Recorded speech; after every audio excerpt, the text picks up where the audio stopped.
Aujourd'hui, Montagne en Poésie, votre émission mensuelle sur RCF Jura, reçoit Hélène Gaudy, invitée conjointement par la Maison de la Poésie transjurassienne et le Musée de l'Abbaye de Saint-Claude les 16 et 17 mars dernier dans le cadre du week-end musée Télérama. Une rencontre sous forme d'exploration qui débuta dans l'exposition Paysages gelés pour se poursuivre sur les hauts plateaux de la Pesse, dans la géode du Cerné-Trou et lors de la randonnée à la carrière de Chaux-de-Zambre à propos de l'ouvrage Un monde sans rivage. Un monde sans rivage est un roman documentaire ou peut-être un documentaire en roman. C'est l'exploration réussie d'une exploration ratée, une enquête détournée sur la mission des savants suédois Salomon August André, Knut Fraenkel et Niels Strindberg au pôle Nord. En juillet 1897, ces trois explorateurs s'envolaient dans le ballon à hydrogène, l'Aigle, pour découvrir le pôle Nord. 3 mois plus tard, ils ne donnaient plus signe de vie. Niels Strindberg, Knut Fraenkel et Salomon August André entraient alors dans la légende suédoise comme 3 fantômes évanouis dans l'océan Arctique. Mais en 1930, on trouva leurs restes et des pellicules photos encore exploitables, du matériel d'équipement et un journal tenu par Auguste André. Alors, Hélène Gaudy, bonjour. Bonjour. Avant l'écriture de ce roman incroyable, Un monde sans rivage, qui a été publié en 2021. 2019 et republié, c'est ça? C'est ça, en poche en 2021. Chez Actes Sud. Vous avez participé donc à un livre collectif tiré d'une exposition autour de cette expédition. Ce livre s'appelle Zone blanche, récit d'exploration. Il est édité au Bec en l'air. Alors, quel en était l'enjeu ?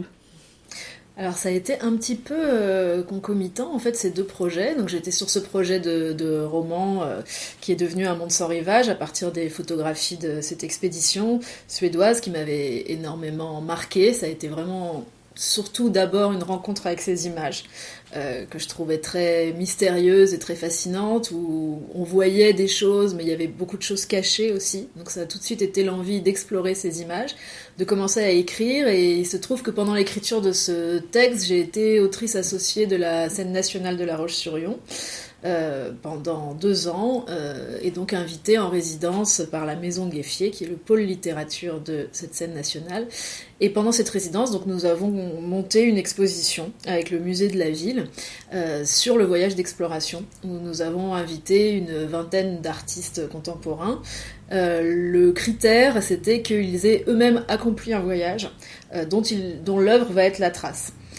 On est parti un petit peu de l'idée que quand on voyage, que ce soit un voyage aventureux ou même un voyage beaucoup plus simple, quand on revient de vacances, le voyage par définition c'est un temps qui est hors du quotidien et qu'on ne peut jamais vraiment communiquer au retour. Et donc comment font les artistes finalement pour communiquer quelque chose de ce voyage qui a eu lieu ? Et ensuite, on a donc créé le livre dont vous parlez, Zone blanche, en demandant à 20 écrivaines et écrivains d'écrire chacun et chacune à partir d'une des œuvres. Donc c'est encore un voyage à partir de traces d'un voyage. Et ce sont ces textes qu'on trouve dans ce recueil collectif. Alors, d'un musée à l'autre, vous étiez donc au musée de l'Abbaye le 16 mars et vous avez donné à entendre ces textes dans une autre exposition, Paysages gelés, avec d'autres œuvres. On retrouve donc dans cette exposition au musée de l'Abbaye des thématiques qui sont très présentes chez les artistes contemporains, même en général aujourd'hui. Donc ces problématiques de la disparition, du paysage qui disparaît, qui se transforme, thématiques sur lesquelles les auteurs et les autrices du livre ont aussi beaucoup écrit. Donc ça m'a intéressée aussi de trouver des correspondances entre ces deux expositions que quelques années séparent, mais où finalement il y a vraiment des échos entre les textes et les œuvres qui sont exposées ici. Alors on écoute tout de suite un extrait de ces textes. Se dissoudre en rosée, Yakuta, Ali Kavazovic, à propos de l'œuvre de Esther von Plon. C'est une tentative monumentale, héroïque et absurde à la fois, que de documenter Esther von Plon. Protéger les glaciers suisses l'été pour tenter de ralentir une fonte jugée irréversible. Ils étaient l'une des formes qu'avait pour nous le sublime, ces glaciers. La forme de ce qui nous dépassait, de ce qui, dans le monde, ne pensait pas à nous, ne penserait jamais à nous. Désormais, nous les couvrons avec sollicitude, et notre sublime fond avec eux. Ils entraînent dans leur disparition des pans entiers de nos émotions qui n'auront plus, dans le monde, de lieu ni de forme. Qui n'existeront plus, peut-être, que comme souvenir, comme nostalgie. Pourtant, face à ce monde qui fond, qui s'éteint, certains ne jouissent pas des ruines à venir. Certains sont là, veillent, s'efforcent de réparer ce qui peut l'être. Couvrir un immense corps de glace comme on couvrirait un enfant malade. Une tentative monumentale, disais-je. Une tentative héroïque et absurde. Me fascinent nos efforts pour réparer ce qui ne se répare pas. Je leur trouve une beauté triste et folle. Je les soupçonne d'être voués à l'échec. Car l'intelligence du monde, de ses forces et de ses matières, est autre. C'est là, précisément, sa force et sa beauté. Et nous ne pouvons que répandre du nôtre. Mais peut-être que j'ai tort. Peut-être que ces doutes ne sont que le signe de ma propre mélancolie. Parfois ces efforts sont couronnés de succès, parfois ils échouent, mais leurs échecs est riche d'une grâce et d'une poésie étranges. Aujourd'hui, ce sont ces actions, ces œuvres qui m'intéressent et m'émeuvent le plus.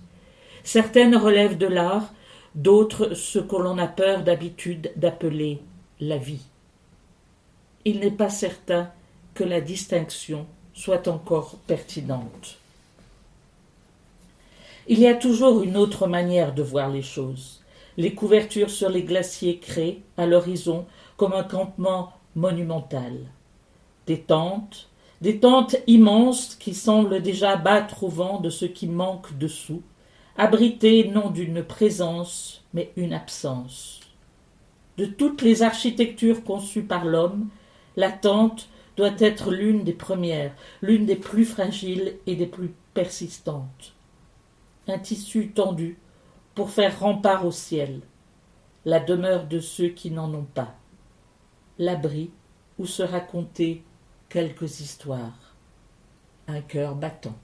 Alors, ce livre, Un monde sans rivage, Hélène Gaudy, se distingue dans l'infinie banquise des récits d'enquête contemporains par une attention ingénieuse à des personnages qui, justement, voulurent ne pas être oubliés, qui firent tout pour transformer leur vie en preuve, en souvenir, et devinrent à leur insu des protagonistes d'une histoire de conservation, leur corps préservé dans la glace, leur image sur la pellicule de Nils Strindberg. Hélène Gaudy, comment ce projet est né et quel en était le fondement ? C'est vraiment les images qui l'ont fait naître et très vite la découverte de l'histoire aussi. Mais parfois, il y a des histoires qui vous fascinent et on s'épuise assez vite, on se rend compte qu'on ne sait pas comment les prendre, comment les raconter. Et il s'est trouvé que cette histoire-là, leur histoire, plus j'apprenais d'éléments sur eux, plus ça venait rencontrer aussi des préoccupations qui étaient déjà les miennes, sur justement la question de la disparition, la question du paysage, l'envie de comprendre aussi les contradictions de ces personnages, puisque ce sont des hommes de leur siècle, des hommes qui cherchent à défricher les terres polaires, à dominer un paysage, et finalement c'est l'inverse qui se produit, puisqu'ils vont tomber du ciel de leur ballon, ils vont se retrouver les pieds dans la neige, à faire tout sauf survoler, dans tous les sens du terme, le paysage qu'ils voulaient cartographier et posséder quelque part. Donc c'est une expédition ratée, c'est vrai, dans le sens où elle n'a pas servi à domestiquer ce territoire, mais en même temps c'est une expédition qui leur donne aussi jusqu'au bout, et ça ils l'écrivent dans leurs journaux, des satisfactions esthétiques, des émotions qui sont quand même très fortes, une espèce de plaisir aussi parfois à se laisser envahir par ce lieu, par cette blancheur, par cette lumière permanente du Nord. Et j'ai trouvé cette histoire à la fois extrêmement touchante, ce sont des personnages aussi touchants dans leurs contradictions, parce que finalement ils gardent le moral quoi qu'il arrive, ils ont dans leur journal, dans leurs journaux d'ailleurs, parce qu'il y a aussi celui de Nils Strindberg et celui d'André, toujours une faculté à positiver, à s'émerveiller de ce qui les entoure. Et en même temps, encore une fois, ce sont des hommes qui avaient pour projet de domestiquer cette terre. Cette contradiction-là m'a beaucoup tenue pendant l'écriture, aussi au bout d'un moment le désir d'aller sur place, donc ce qui a fini par se réaliser, et de se confronter aussi à un paysage, à ces métamorphoses, au fait que je n'avais pas écrit seulement sur la disparition de 3 hommes, mais aussi sur la disparition de ce lieu, ou en tout cas sur ces transformations extrêmes, et aussi de tout un rapport au monde, qui était celui de ces hommes, qui est encore un peu le nôtre, mais dont on voit les limites de plus en plus. Inventaire, 21 juillet 1897. Ils ne tiennent pas à voir leurs plaques de glace rétrécir jusqu'à devoir s'agripper les uns aux autres sur quelques mètres de banquise, et sans doute pressentent-ils que l'immobilité finira par signer leur fin, à laquelle ressemblent déjà, c'est vrai, ces drôles de journées à attendre sous une coupole de nuages blancs, dans un monde sans ombre, sans contraste, sans rivage. Avant de partir, ils font l'inventaire de leur matériel. Il leur reste 3 traîneaux et un canot, peu adaptés aux longues marches puisqu'il n'était censé leur servir qu'à la fin du voyage, pour parcourir les derniers kilomètres qui auraient dû séparer leur atterrissage d'une arrivée triomphale en Sibérie, au Canada ou en Alaska. Ils sortent les boîtes de conserve, les médicaments, les armes, le whisky, le champagne. Ils tentent de trier, ils gardent presque tout. Ils gardent des cravates, des cadenas, des punaises, un foulard de soie rose. Ils gardent une large nappe blanche ornée de broderies. Ils gardent tout un tas de choses inutiles. Ils n'ont pas les cartes. Ils n'ont pas le récit encore de leur propre histoire. Alors, tout peut servir. Tout peut être un espoir. Le foulard de soie comme le portrait d'Anna. Ils sont là, debout sur la banquise, vêtus de vestes de laine, de pullovers à rayures blanches et bleues sur des chemises en flanelle, les mains enfouies dans des mitaines. Le monde en ce temps-là est à portée de main. Ils se doivent d'en saisir le moindre atome, la moindre poussière. Il sert à ça, le monde, à être découvert. Ils vont défricher la banquise, faire des découvertes scientifiques, rapporter des spécimens. Mais les rapporter où? Personne ne le demande. En prenant les images, en ramassant la mousse, ils nous regardent, déjà les regarder. Et ils ne sont plus seuls, tout à fait.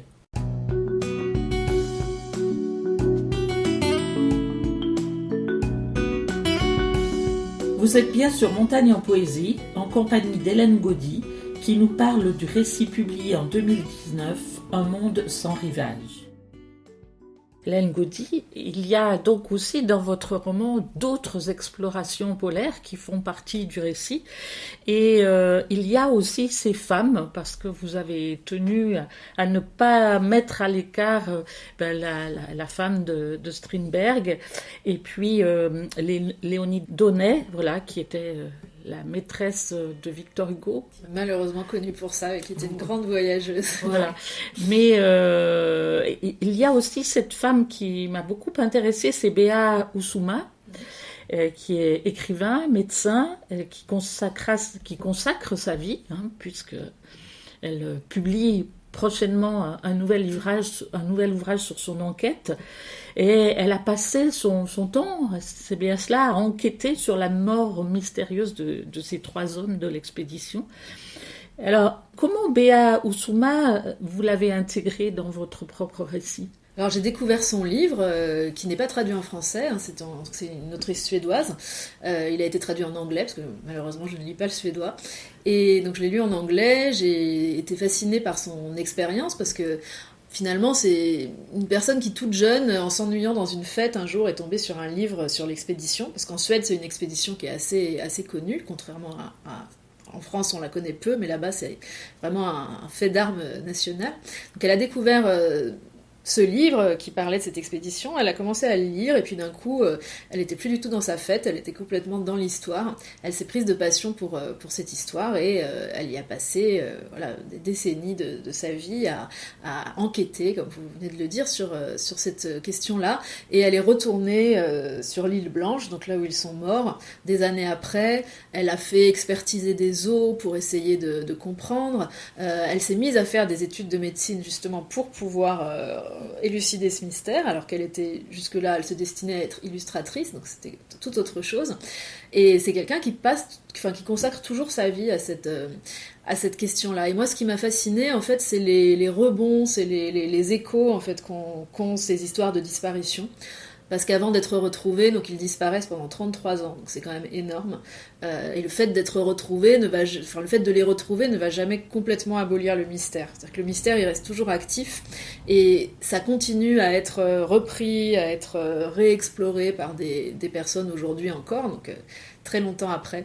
Et moi, j'ai toujours eu envie de raconter cette histoire depuis le présent, c'est-à-dire de ne pas faire un roman historique où je me mettrais dans la peau ou même dans le moment qu'ils ont vécu, de toujours prendre en compte le fait qu'on ignore une grande partie de ce qui s'est produit et aussi que le temps qui nous sépare de cette histoire a été changé par cette histoire. Et c'est ça qui m'intéresse aussi, c'est d'explorer cet écart et toutes les personnes qui, comme des petits maillons d'une chaîne, petit à petit ont fait remonter cette histoire jusqu'à moi.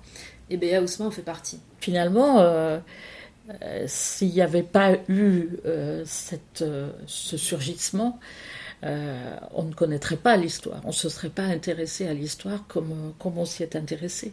Et vous avez une très belle phrase par rapport à ça, c'est « On éprouve souvent plus d'intérêt pour ceux qui s'éclipsent que pour ceux qui reviennent ». J'aime beaucoup cette phrase. Et puis, il y a, on va y revenir un petit peu aussi, cette étrangeté des débuts de la photographie dans votre roman et cette amorce des récits qui semblent se tenir cachés dans ces photographies. Comment ça s'est passé ? C'est vraiment des photographies que j'ai toujours vues presque comme des coffres à trésors, quoi, comme des objets qui renfermaient beaucoup de choses invisibles aussi. On peut dire où elles se trouvent, ces photographies ? Oui, elles sont au musée de Grana, qui est donc la ville natale d'André en Suède. C'est un petit musée qui possède toujours les archives de l'expédition et aussi des objets. Donc il y a par exemple leurs chaussures, il y a les journaux d'expédition, le petit médaillon avec la photo d'Anna que Niels portait sur lui. Donc tous ces objets sont encore conservés là-bas.